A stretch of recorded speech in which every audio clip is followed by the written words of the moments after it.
Good afternoon. The time now is 12:30 on this Friday. I'm Julie Broughton. This is Take 6. We're so happy you're spending a little bit of time with us this afternoon for your afternoon news brief. We have a lot to get to today, including a check of your forecast. Now, if you've been outside today, you know we're enjoying a little bit of a warm up compared to the frigid weather we've seen recently. But we do have another cool down on the way with a cold front that's coming through tomorrow. And that means as we head through the rest of the weekend and certainly into next week, we'll be dealing with wind chill readings in the 30s for a lot of us. And I didn't realize this until pretty recently, but there's a lot of confusion with actual temperature versus wind chill. So to break that down a little bit more, we'll hear from News 6 morning anchor and insider guide Crystal Moyer. She talks to Chief Meteorologist Candace Campos and shares some feedback Candace had gotten about some of her cold weather postings and explains to you everything you need to know about those feels like temperatures. Also, it is Friday, one of the best days of the week for many reasons, but that is when we get to share with you our Getting Results Award winner. We give out a Getting Results Award every single week here at News 6. This week, we take you to Loaves and Fishes, which is an organization in Apopka. They have been serving the community for more than 40 years, so we will share their story with you coming up in just a few minutes.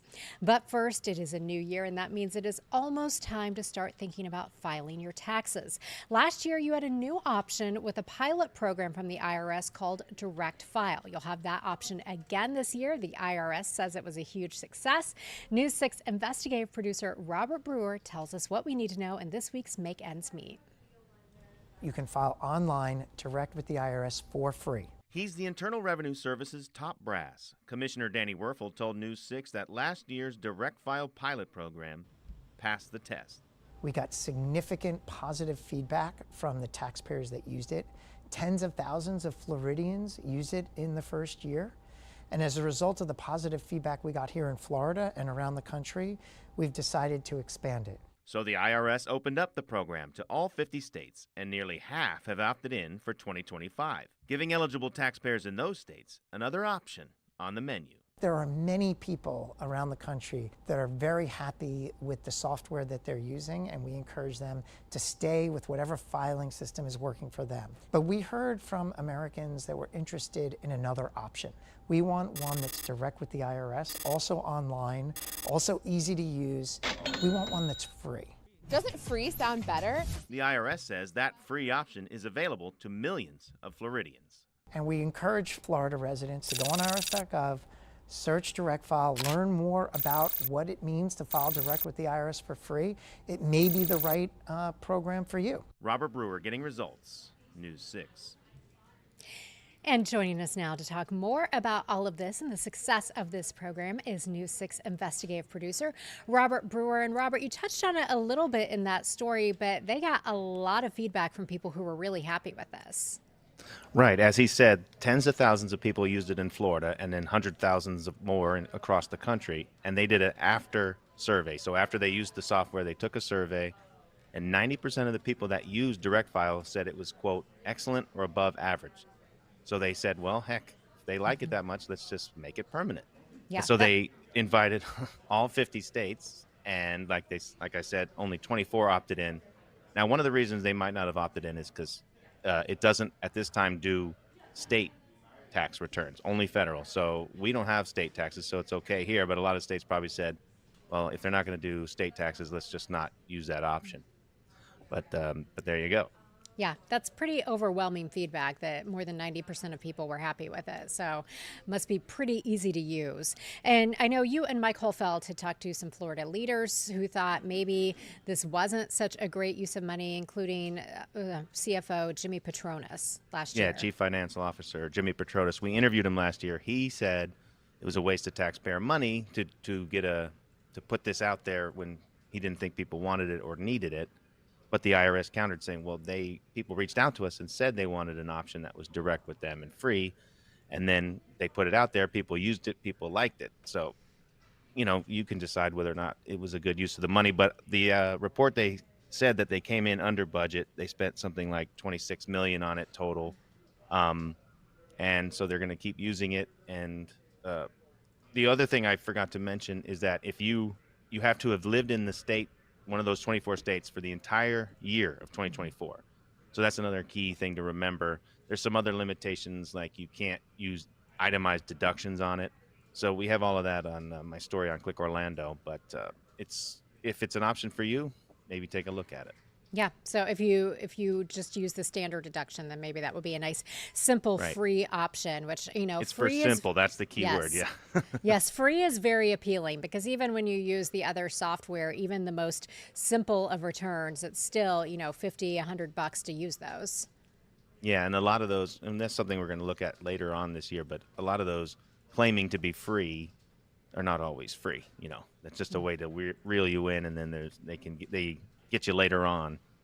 And so actually the FTC, the Federal Trade Commission, is looking into it, and they actually just told they had a whole lawsuit against TurboTax about H&R Block about saying the word free, and they needed to add a percentage of how many can actually get it free. So that's something we're working on later. But this one is, if you're eligible, it's free. So that you'll find out right off the bat rather than finding out later. Yeah, the one that I've used a lot of times, I've noticed that as you're going through, you'll keep getting like a little message like add this or this. And it's like, okay, so it never actually turns out to be free for me, even though I think it might be free. Right. Maybe you need to interview me for your story about that. I should. I'll write that down. Okay. Interview Julie. There we go. Exactly. So, but again, they do stress if you use a program that you like or you're happy with the way you've been doing your taxes, keep at it. You don't have to use this. It's just another option. Yeah, and that's what he was saying. It's the option on the menu. People in America, they like having options. And they said their goal is to make filing taxes easier and more accessible, and this one hits both of those factors. So it seems like a no-brainer to why not have one? Yeah, it can be a stressful time of year getting all that done. So if we can keep it simple, that is always good. And I know you've broken down a lot of this in your story on clickorlando.com. Where can we find that? Clickorlando.com. Clickorlando.com. Search direct file, search Robert Brewer. Okay. And also another thing about free, even though they added this direct file option, they didn't get rid of the free file option that they used to have, where you could go on and you find free file third parties that will file for free, simple returns with the IRS. So they didn't take away any options. They're just adding an option. Well, fabulous. All right, Robert Brewer, thank you so much. All righty. Take care. And again, you can find his full story on clickorlando.com. I think it will be under the investigators tab since he is one of our fabulous investigative producers. We are going to take a short break, and when we get back, we'll of course have a full check of your forecast. We'll check out this week's Getting Results Award winner, and if you're a little bit confused on what exactly a wind chill reading is, Chief Meteorologist Candace Campos will break that down for you coming up. We'll be back in 2 minutes.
The time now is 12:40. I'm Julie Broughton. Welcome back to Take 6. We'll have a check of your full weekend forecast and our next cool down coming up in just a moment.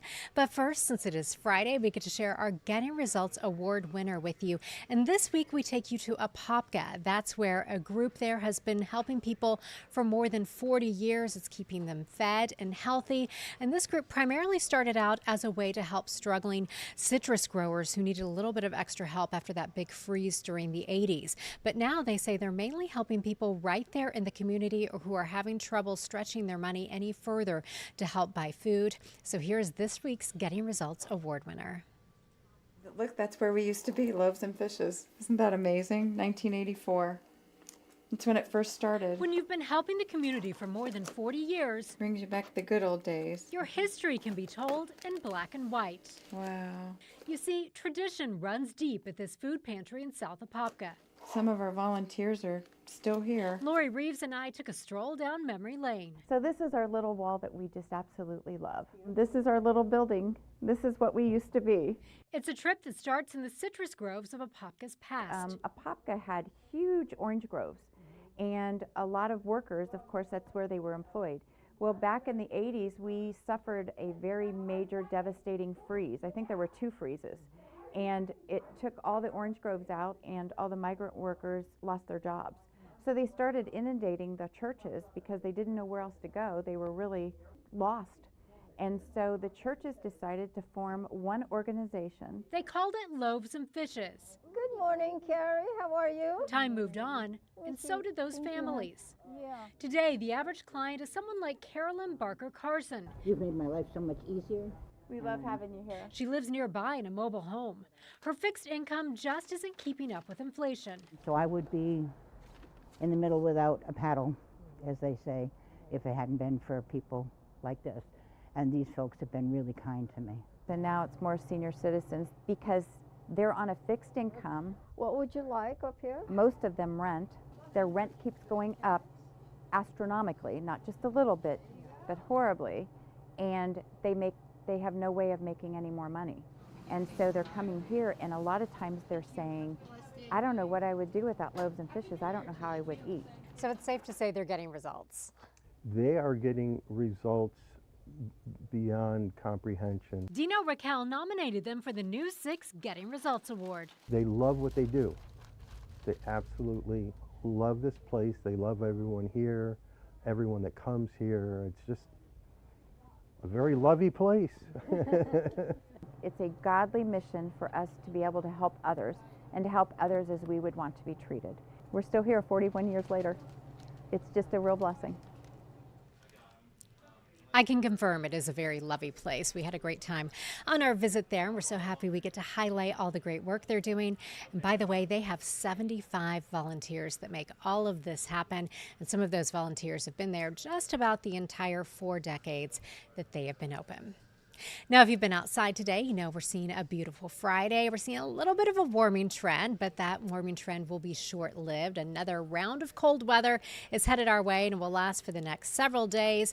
And recently, News 6 Chief Meteorologist Candace Campos posted on Facebook about the wind chill reading, and that led to some very heated comments. So that inspired Crystal Moyer to chat with her to set the record straight. Here's more.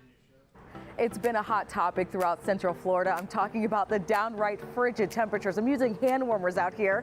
I'm News 6 anchor and insider guide Crystal Moyer, and while we're feeling the chilly temps, it only took one social media post from our chief meteorologist to get a lot of you heated.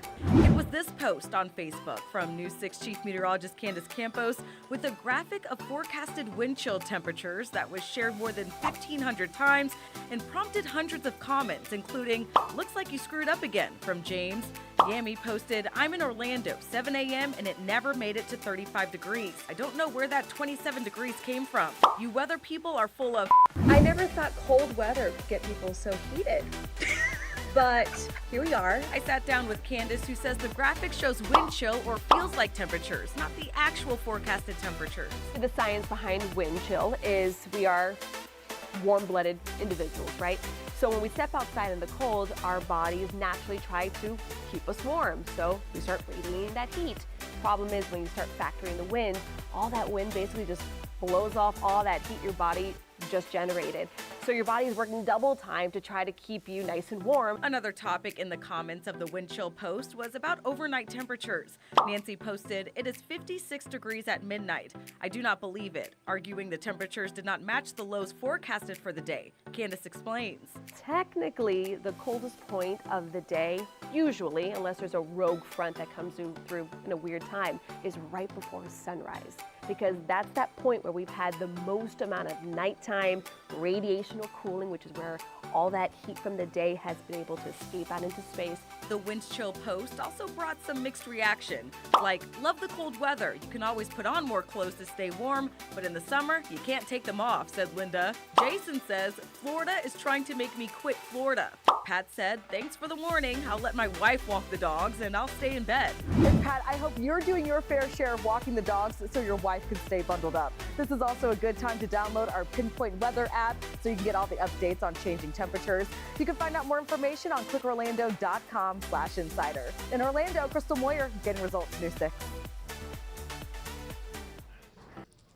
Okay, I'm with Candace on that one. I had no idea people would get so upset about wind chill readings, but hopefully that clears it up and everybody understands a little bit better, because we will be dealing with some cold wind chill readings again as we move into next week.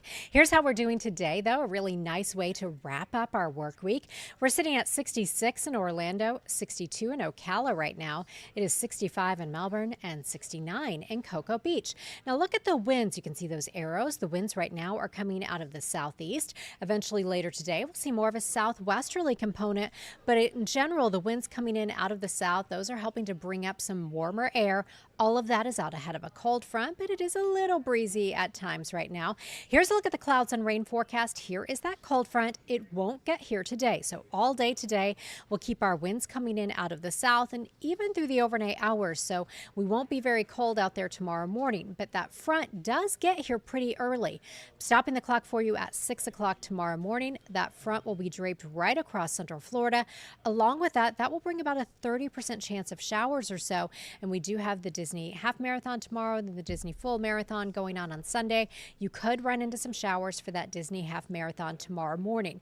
I think the showers will mostly clear out of here during the early to mid-afternoon hours as our front goes to the south. But look, as high pressure slides in from our northwest, we'll see those winds coming back out of the north, and that means we will see temperatures cooling down by Saturday afternoon. Then we'll be watching another front that will come through early in the week, bringing an even bigger blast of cold air. So enjoy the warmer weather today if you do like it on the warm side. Actually, we're close to normal, not even quite up to normal today. Normal high 72. You'll get to 65 in Palm Coast, 68 in Ocala, 70 in Orlando, Kissimmee, and Leesburg, and 69 in Melbourne. Overnight tonight, we'll keep it very warm. Overnight lows typically are in the upper 40s this time of year. We'll be running about 10 degrees warmer than that with 58 in Orlando, 56 in the Villages. Here's how it looks for the next 7 days. Again, that 30% chance of showers tomorrow. I think the clouds will hang around through much of the day tomorrow. Then Saturday night into Sunday, 44 for our overnight low, back up to 65 on Sunday. And then our next front comes through on Monday, bringing a little bit better chance of some rain with a high of 64. And then we'll be in the 50s for our highs Wednesday and Thursday.